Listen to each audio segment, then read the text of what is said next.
Hey everybody, Tina, whatever y'all want to call me. I just wanted to come to y'all today, kind of make a little video, more or less just to show you the other side, the other extreme of like life with sickle cell, being a sickler. I know last video I made, I was in the hospital and I was like, who let me make that on out in pain meds with the telly box hanging around my neck like a chain or something like that? But it had to be made. This page for me is gonna be a really open and intimate spot where y'all see the extremes of my life. I have days, I say right now I'm in the middle of that, where, you know, I'll say the spectrum is where you good, you have relatively no pain to no pain, hopefully one day you good, you know, you walk around, go out, do whatever you do, you know, it's a good day.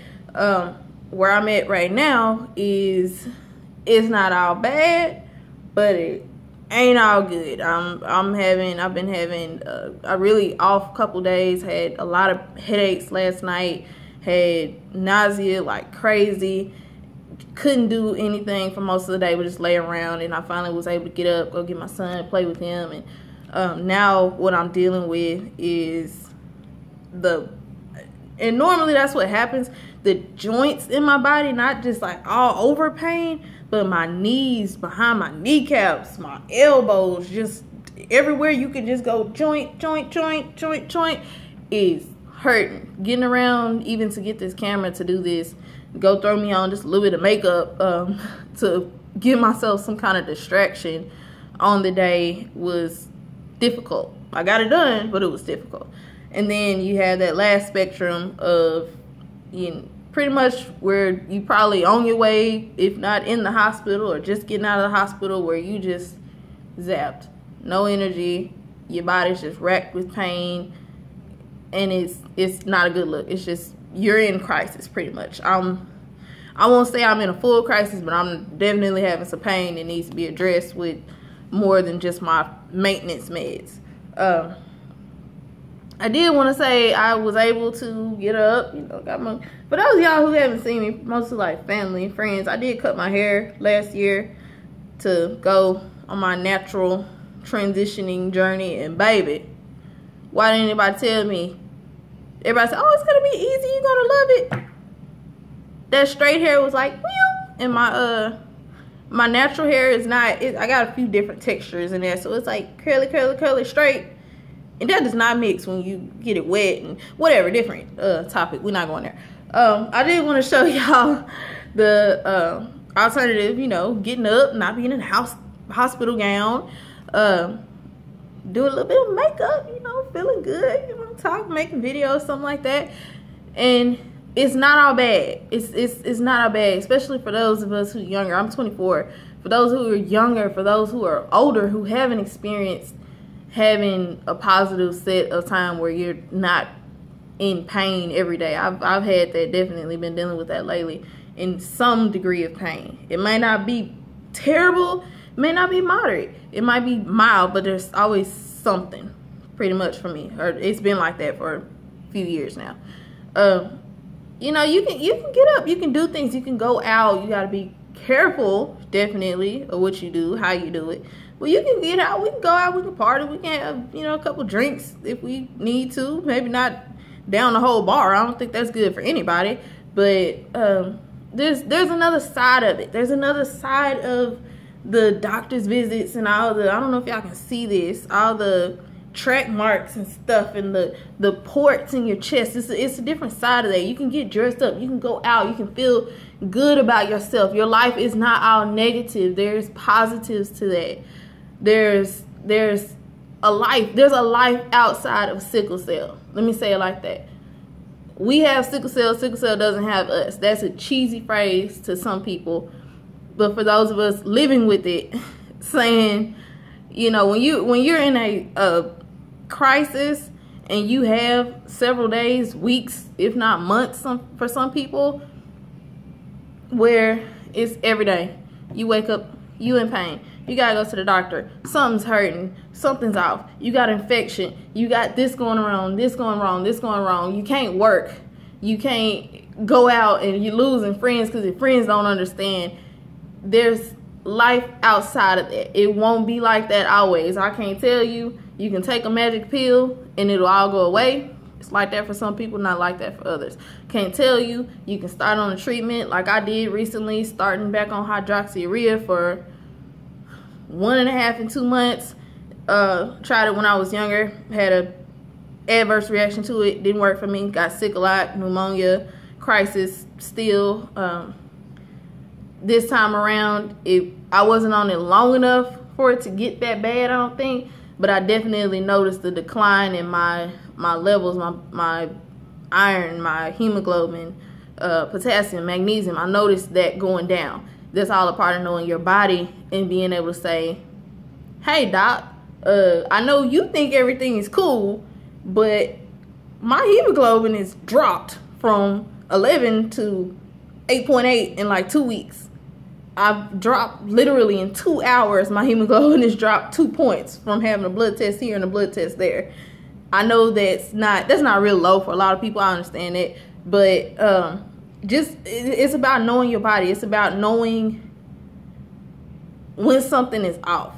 Some people are a little too nitpicky with that, but it's about knowing your body, knowing, you know what, I got a headache.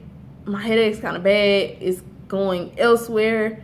This doesn't feel quite right. I'm not saying run to the emergency room for every little hangnail and everything you have, but you definitely have to be hyper aware of when things aren't right, because that did happen to me in the past. I can't remember how old I was. It was like 2008.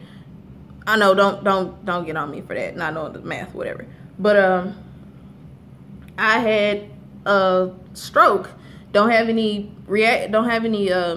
effects from that today, but I had a stroke. I was in the house with my dad, my sister. Nobody knew. I had slurred speech, left-sided weakness. Just in my head, I thought things. I just thought I had a real bad headache. In my head, I was like, why are they looking at me like I'm crazy? I'm speaking plain English, whatever. Come to find out, when my mom family came home hours later, she rushed me on. I was young enough to go to Children's Hospital. She rushed me on Children's Dallas. They started MRIs. They're like, you had a complicated migraine is what they said. Later turned that it was a stroke. They gave me something. I went to sleep. Don't have no effects from that. Not sure what it was, but thank you to the doctors who reversed that for me. But that's all about knowing, you know, at the time I was young enough to say, something's not right. My head hurts really bad. Let me just go ahead and go to sleep. That wasn't the right reaction. I was too young and ignorant of the disease, of the complications of this disease, to know that, hey, dummy, you done suffered a stroke. Nobody else around you knows that you had a stroke, knows that these are the symptoms. We know now. We're a little older, one step closer to being wiser. But that's all a part of, besides trying to show y'all the differences, the different days, the ups, the downs, the effects of this disease, parts of my life that I want to share with the world, whatever. That's a part of why I do this, because there's too much, and there's a lot of negativity around the word ignorant, because people don't know what the word ignorant means. Whatever. I ain't calling y'all ignorant. I ain't doing it. Whatever. But there's a lot of ignorance. There's a lot of miseducation around this disease, because people just don't know. You don't know what you don't know. Easiest way to say it like that. So how am I going to tell you something? How is this doctor going to know something they've never experienced, they never lived through? So to give them a little bit of credit, they don't know because they've never walked in our shoes. They can't know. There's not possible for them to know that when I come out of here and tell you that my pain is a 9 or a 10 out of 10, in my head, my body, it feels like a 15 out of 10. And you say, but you're on your phone, but you're doing this. I need a distraction. Hello, I'm a person. My family needs to know where I'm at. There's life outside of just being in pain and sitting and, oh my God, I can't do anything. You're comatose and you're just whatever. You have to live. You have to make a way. You got to push through. You might push through like I do oftentimes until I just hit that brink of that breakdown. I done went too far. But you have to know your body. You have to fight. We have to fight as a community for the education of these people who are taking care of us, for the education of the younger people behind us, some of the older people in front of us. We have to fight for our lives, pretty much. I don't want sympathy. I don't want your pity. If you want to, give me shouts of whatever it is that you want to throw, some love, that's it.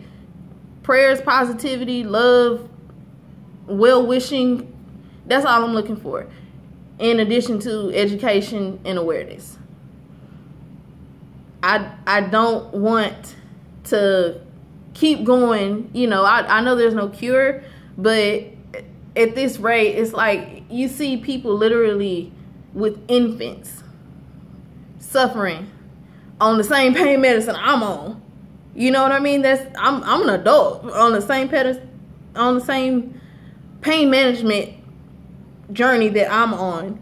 You have an 18-month-old or a 4-year-old or 7 even on, morphine and Dilaudid and all this stuff and oxycodone, hydrocodone as children.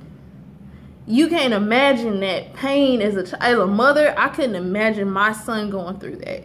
So if there's anything possible we can do to raise awareness, anything possible we can do to help lend in the efforts to end and eradicate this disease, to cure it, to bring a lasting, non-side effect filled treatment to remedy this at all, so that we can have all lasting for years to come great qualities of life, not all be on disability, not all be at home and able to just get through the 24 on to the next day.